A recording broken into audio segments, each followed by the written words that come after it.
previously. It feels a little different. It's hard to actually flag which one of OG is being the core. It's almost like they're waiting for a good opportunity to say, okay, now this guy will be a core. Moose spent most of his time sitting in the tree line, waiting for a fissure to fly out. So it's not going to be like the Moon Earthshaker we saw earlier today, where you walk around with 4 stars, blink daggers, whatever you want.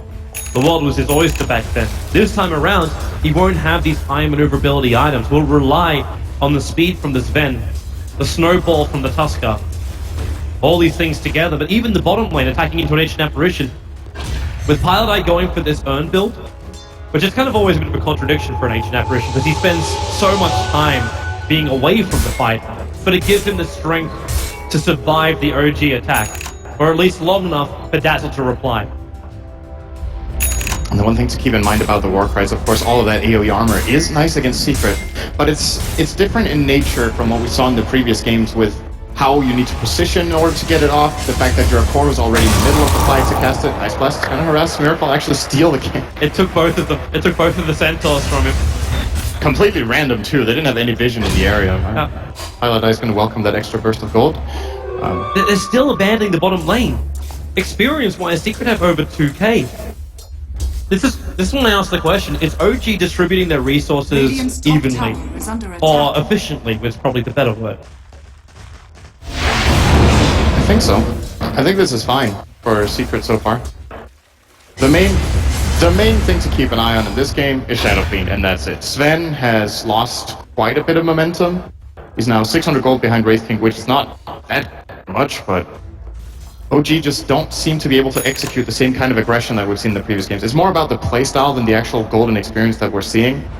It's like Secret's draft is just kind of left OG completely uncertain as to what they need to do in the game. I'm a little uncertain about what's coming out here from the Wraith King. Like, is this... Okay, it will actually be a Blade Mail. I thought for a bit that Envy will be looking at his own initiation. Obviously, you're going to get that from the starter once that Blink Dagger is done. I think he'll get a Blink after this. Would make sense. If you're going for a Blade Mail, you want to put yourself in harm's way. Exactly. Blink into the fight, stun up the Shadow Fiend, put your Blade Mail up, and he can't use his Requiem unless he has a BKB. It's a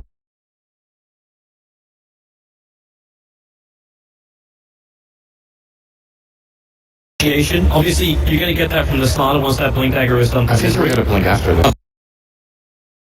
Shadow Fiend, put your Blade Mail up, and he can't use his Requiem unless he has a BKB. It's a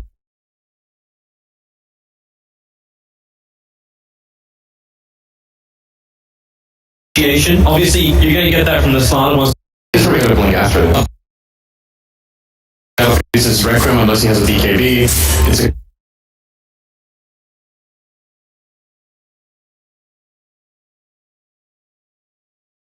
Obviously, you're going to get that from the starter once. He's going to get a Blink after this. Shadow Fiend uses his Requiem unless he has a BKB. It's a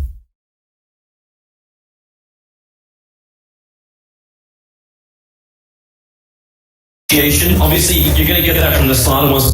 He's going to get a Blink after this. Shadow Fiend uses his Requiem unless he has a BKB. It's a